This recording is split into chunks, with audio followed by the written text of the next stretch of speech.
Assalamualaikum warahmatullahi wabarakatuh.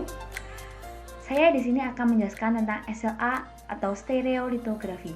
Sebelumnya, saya akan memperkenalkan diri terlebih dahulu. Perkenalkan, nama saya Atra Yuni Eskavara. Saya dari D4 Teknologi Rekayasa Elektro, Sekolah Vokasi Universitas Gadjah Mada. Tugas ini dibuat untuk memenuhi tugas mata kuliah Praktikum Gambar Teknik 2, tugas 9.2.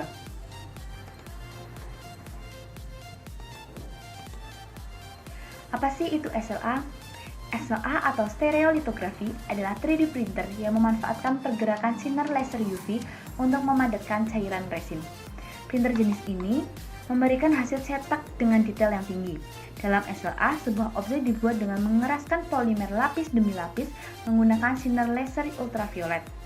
Bahan yang digunakan dalam SLA adalah polimer termoset fotosensitif yang berbentuk cair. Di samping ini ada salah satu contoh dari barang SLA 3D printer. Apa sih kegunaan dari SLA 3D printing ini?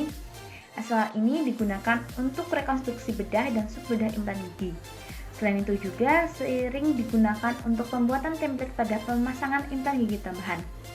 Selain itu, seiring dengan perkembangan resin berwarna, metode SLA ini juga diaplikasikan untuk membuat struktur anatomi tubuh yang jelas. Tak hanya itu, SLA juga dapat menghasilkan keramik fillet dan prototipe lainnya. Bagaimana sih cara kerja dari SLA 3D printing ini? Pada awalnya, bidang kerja diletakkan pada cairan fotopolimer atau resin dan diposisikan setinggi kurang lebih 1 layer ketinggian dari permukaan cairan. Lalu, sinar UV membuat layer selanjutnya dengan memadatkan resin sesuai jalur. Sinar UV dipantulkan oleh kaca yang disebut dengan galvos. Dari pantulan sinar UV tadi yang membentuk sebuah pola dan menjadi padat. Proses tersebut akan berulang sampai bentuk selesai. Hasil akhirnya, objek tadi perlu diproses lebih lanjut agar didapatkan hasil yang sempurna. Misalnya, pembersihan support yang menempel pada benda kerja. Proses mengerasnya resin oleh sinar UV ini disebut dengan fotopolimerasi. Mekanisme mesin-mesin SLA ini terbagi menjadi dua, yaitu rack setup dan upside down.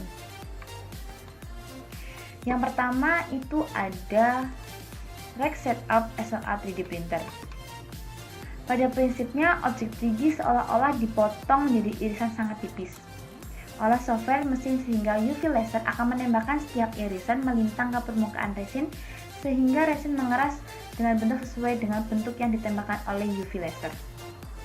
Platform cetak akan turun sedikit demi sedikit seiring dengan terbentuknya objek 3D layer demi layer.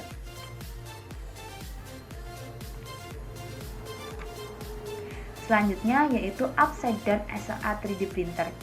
Konsep upside down dirancang dengan sumber cahaya dari bawah dan platform cetak berada di atas. Layer-layer objek 3D terbentuk di dasar tangki resin tempat terjadi fotopolimerasi. Layer demi layer akan terbentuk pada proses ini secara penuh. Apa sih kelebihan dari SLA atau stereolitografi ini? Yang pertama yaitu resolusi hasil cetak yang sangat tinggi.